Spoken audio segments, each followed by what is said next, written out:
Hey guys, I am Amrita Agarwal from Amrita Agarwal coaching centre. आप सब लोगों की डिमांड पे मैं एसएससी दिल्ली पुलिस के प्रीवियस ईयर क्वेश्चंस लेकर के आई हूँ, जो 6 अगस्त से स्टार्ट है और जब तक एग्जाम कंप्लीट नहीं हो जाता है मैं दिल्ली पुलिस के प्रीवियस ईयर क्वेश्चंस लेकर के आऊँगी और एग्जाम टाइम पे एग्जाम की एनालिसिस भी करवाऊँगी। आप सब लोगों की डिमांड पे मैंने एडवांस से स्टार्ट किया है। एडवांस में जो प्रीवियस ईयर क्वेश्चंस पूछे गए हैं वो क्वेश्चन मैं लेकर के आई हूँ। कल भी एडवांस से क्वेश्चन आया था और इधर मैं कुछ दिन तक एडवांस से क्वेश्चन ही दूंगी जो प्रीवियस ईयर आपसे पूछे गए हैं। तो स्टार्ट करते हैं क्वेश्चन। क्वेश्चन है the length of the rectangle is 2/5 of the radius of circle. The radius of a circle is equal to the side of a square whose area is 4900 meter square. What is the area of the rectangle if its breadth is 20 meter? बहुत simple question है। आपको radius of circle सिर्फ question को बड़ा करने के लिए दिया है, अदरवाइज कुछ नहीं है। क्योंकि क्या रहा है कि radius of circle is equal to क्या है, साइड ऑफ स्क्वायर है। तो यहाँ डायरेक्ट साइड ऑफ स्क्वायर दे सकता रहा, बट उसको थोड़ा सा लेंदी करना था, इस वजह से उसने रेडियस ऑफ सर्कल दिया, अदरवाइज कुछ है नहीं। आपको बोला क्या है कि length of rectangle is 2/5 of radius of circle means length of rectangle upon radius of circle is equal to क्या हो जाएगा 2/5 means कि अगर रेडियस 5 यूनिट हो तो लेंथ क्या हो जाएगा, लेंथ हो जाएगा 2 यूनिट। क्लियर है। बोला है कि the radius of circle is equal to the side of square. तो radius of circle side of square के बराबर है, मतलब स्क्वायर के साइड के बराबर है। मीन्स स्क्वायर की साइड क्या हो गई, स्क्वायर की साइड भी हो गई 5 यूनिट। क्लियर है। जिसकी एरिया 4900 दे के रखा है, मीन्स 70 स्क्वायर दे के रखा है। तो मतलब साइड स्क्वायर जो 5 यूनिट स्क्वायर है वो किसके बराबर है, वो 70 स्क्वायर के बराबर है। इसका मतलब यहाँ जो 5 unit square equal to 70 square means 5 unit किसके बराबर हो गई, 5 यूनिट हो गई 70 के बराबर। किसी को कोई डाउट नहीं होगा इस पॉइंट पे। जब 5 यूनिट 70 के बराबर है तो हमको चाहिए क्या, हमको एरिया निकालना है रेक्टेंगल की जिसकी ब्रेथ दी हुई है, मीन्स हमको लेंथ चाहिए। लेंथ तो 2 यूनिट है और मेरे पास है 5 यूनिट इज इक्वल टू 7। तो 2 यूनिट क्या हो जाएगा, 2 यूनिट हो जाएगी 70/5 इंटू 2। तो मुझे लेंथ ऑफ रेक्टेंगल मिल जाएगा। और आपको निकालना क्या है, इसकी एरिया निकालना है। डायरेक्ट मैं क्या कर देती हूँ, ब्रेथ से मल्टीप्लाई कर देती हूँ, जिसकी ब्रेथ है 20। सब मीटर के फॉर्म पे है तो कोई मत प्रॉब्लम नहीं, मीन्स यहाँ मीटर है यहाँ मीटर है, मीन्स कोई यूनिट का कोई प्रॉब्लम नहीं है, बस कैलकुलेशन करना है। 5 4 20, 4 2 8 और 8 7 56 और 0 लगाएंगे तो 560, जो कि थर्ड ऑप्शन होगा। सिंपल क्वेश्चन था, आप सबको काफी अच्छे से सब क्लियर समझ में आया होगा। किसी को कोई भी डाउट हो तो कमेंट बॉक्स में दीजिएगा। क्वेश्चन मैंने जो ऑब्जर्व किया है एसएससी दिल्ली पुलिस के क्वेश्चन में, क्वेश्चन बहुत सिंपल हो रहा है एडवांस के, पर थोड़ा सा कुछ लैंग्वेज में आपको घुमाने की कोशिश कर रहा है कि आपको क्वेश्चन देखने में लेंथी लगे। तो आप इस टाइप के क्वेश्चन पे प्रैक्टिस कीजिए, कुछ है नहीं, बहुत सिंपल क्वेश्चन आ रहा है। अब नेक्स्ट क्वेश्चन पे चलते हैं। क्वेश्चन है if the radius of circle is increased by 10% then what is the percentage increase in its area. ये वैल्यू आपको सेकंड्स में कैसे फाइंड आउट करेंगे उसके लिए शॉर्टकट फॉर्मूला दूंगी। उसके बाद मैं आपको उसको प्रूफ करके बताऊंगी कि कैसे वो वैल्यू आई है शॉर्टकट फॉर्मूले से। और उसके बाद वो जो शॉर्टकट फॉर्मूला है उसकी रेंज बताऊंगी कि उस फॉर्मूले को आप कहाँ कहाँ अप्लाई कर सकते हैं, क्योंकि वो बहुत इंपॉर्टेंट फॉर्मूला है।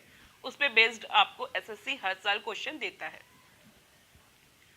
तो यहाँ पे जो फॉर्मूला अप्लाई होगा कि रेडियस 10% इंक्रीज हो रहा है तो एरिया कितने परसेंट इंक्रीज होगी, इसके लिए जो फॉर्मूला लगेगा वो लगेगा x plus y plus x y upon 100, जिसमें x अगर पॉजिटिव होगा तो प्लस x के फॉर्म पे होगा और अगर वो निगेटिव होगा तो माइनस x के फॉर्म पे होगा। उसी तरीके से y है, y अपने आप में प्लस हुआ तो वो प्लस और माइनस हुआ तो माइनस।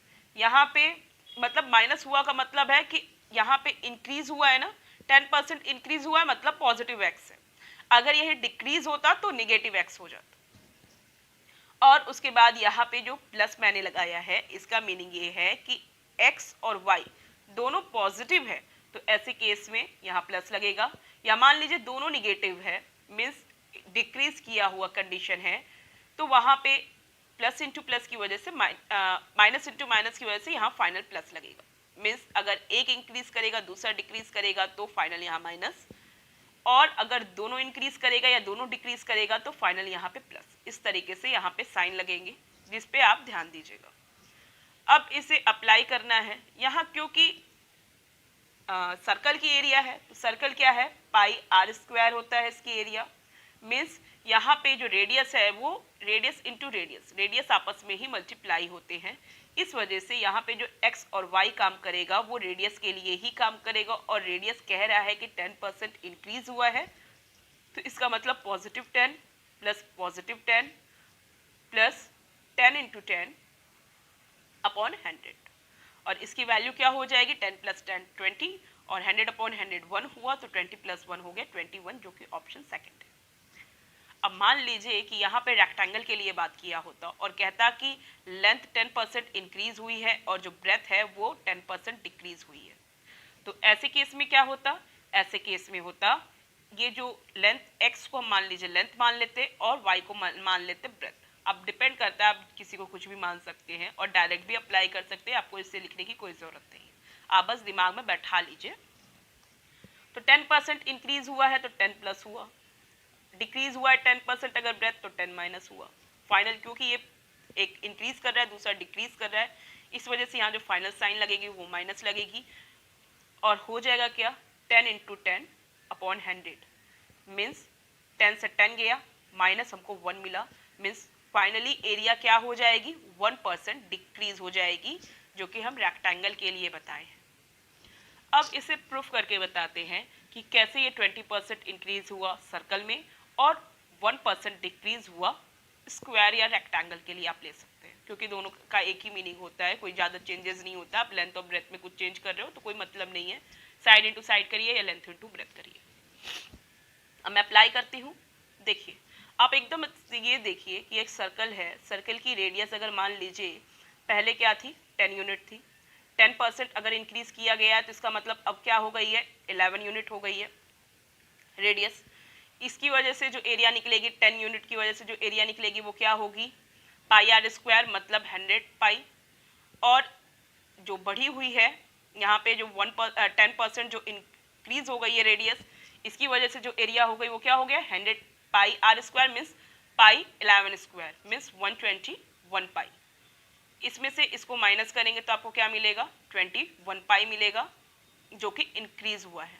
तो अगर आपको परसेंट पे कन्वर्ट करना पड़ेगा तो क्या करेंगे 21 पाई अपॉन 100 पाई इंटू 100 करेंगे और आपकी फाइनल क्या वैल्यू निकलेगी 21% निकलेगी। किसी को कोई डाउट नहीं होगा। इतना लेंथी वर्क आप एग्जाम टाइम में ना करें, इसके लिए ही वो फॉर्मूला बना है। अब मैं इसे अप्लाई करती हूँ स्क्वायर के लिए, क्योंकि स्क्वायर के लिए मुझे यूनिट रखने में थोड़ा इजी पड़ेगा, इसके लिए रख रहे हैं। अब स्क्वायर के लिए मान लीजिए मैं 10 यूनिट ले लेती हूँ, तो लेंथ क्या हो गई, लेंथ कह रहा है 10% इंक्रीज हुई है, मीन्स अब ये क्या हो गई लेंथ हो गई 11, और ब्रेथ क्या हो गई 10% डिक्रीज हुई है, मीन्स ब्रेथ क्या हो गई 9। अब लेंथ इंटू ब्रेथ करेंगे तो एरिया क्या मिलेगी 99 मिलेगी, और पुराना 10 इंटू 10 की वजह से एरिया क्या मिलती 100 मिलती। मीन्स 10% लेंथ इंक्रीज करने से और 10% ब्रेथ को डिक्रीज करने से आपको जो फाइनल एरिया क्या हुई है 1% डिक्रीज की है, सामने सामने दिख रहा है। इस वजह से वो फॉर्मूला अप्लाई किया गया। फिर आप एक चीज़ ध्यान दीजिए, ये फॉर्मूला अप्लाई किया कहाँ कहाँ जाता है। जहाँ पे भी आप किसी दो चीज़ का, दो वेरिएबल्स का मल्टीप्लाई करते हैं, और मल्टीप्लाई करने का मतलब ये है कि अगर एक कुछ बढ़ता है दूसरा कुछ बढ़े या घटे, उसकी वजह से फाइनल जो इसके रिजल्ट में परसेंटेज में इंक्रीज हो रहा है कि डिक्रीज हो रहा है, कितना इंक्रीज हो रहा है कितना डिक्रीज हो रहा है, उसके लिए ही ये फॉर्मूला अप्लाई किया गया है, जो बनाया गया है, जो कि x plus y plus x y upon 100 है, जिसमें कि x पॉजिटिव निगेटिव कुछ भी हो सकता है, y भी आपका पॉजिटिव निगेटिव कुछ भी हो सकता है, उसके अकॉर्डिंग आपका जो फॉर्मूला होगा वो यहाँ पे बदलता रहेगा। मीन्स यहाँ पे प्लस माइनस ले लीजिए, यहाँ पे भी प्लस माइनस ले लीजिए और यहाँ भी माइनस प्लस ले लीजिए। क्लियर है।